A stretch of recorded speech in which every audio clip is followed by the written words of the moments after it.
The city of Aurithal had not seen sunlight in 312 years.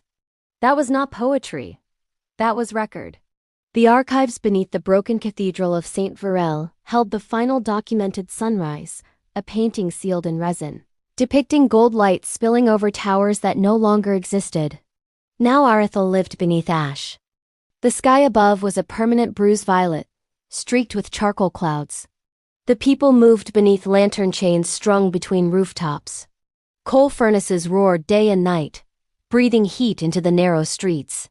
Children were born never knowing shadow cast by a sun. They were taught it was myth. Except for Leora Vale. Leora was 17, an apprentice alchemist in the furnace quarter, and she had seen something no one else had. A spark. Not flame, not lantern light. Something sharper, warmer, alive. It happened 3 nights before the choosing ceremony, when she was cataloging residue samples in Master Corin's laboratory. She'd been sorting ash types, volcanic, industrial, ceremonial, when a tremor shook the walls. Jars rattled, one shattered. Inside the broken glass was a shard of something metallic. It pulsed once. Gold. The pulse lasted less than a heartbeat. But in that instant, the room glowed, not orange like fire, not white like magnesium. It glowed like morning. Then it died. Master Corin had not seen it. He had been asleep in his study chair, drooling into his beard.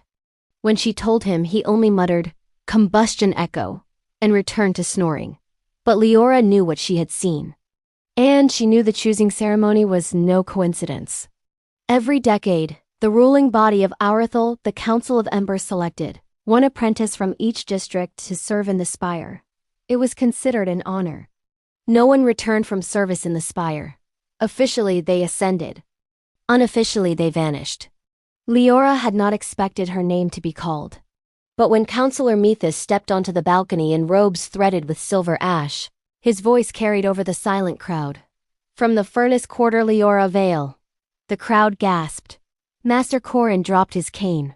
Leora stepped forward, her boots crunching cinders. As she climbed the marble steps toward the council, she felt it again. That pulse. Not from the sky. From her pocket. The metallic shard. The spire rose at the center of Aurithal like a spear aimed at the dead heavens. Its base was fused glass and blackened stone, as though something had once struck it from above. Inside, the air was different. Cleaner, less choked. The other chosen apprentices stood in a semicircle, a machinist from Gearhaven, a glass singer from the eastern canals, a scribe from the archive depths. They looked as frightened as she felt. Councillor Methus addressed them without preamble. "You have been selected because Aurithal is dying. No ceremony. No false praise. The ash storms grow thicker. Our furnaces burn weaker. The sky refuses us. The spire must be reignited." A murmur ran through the apprentices. Reignited?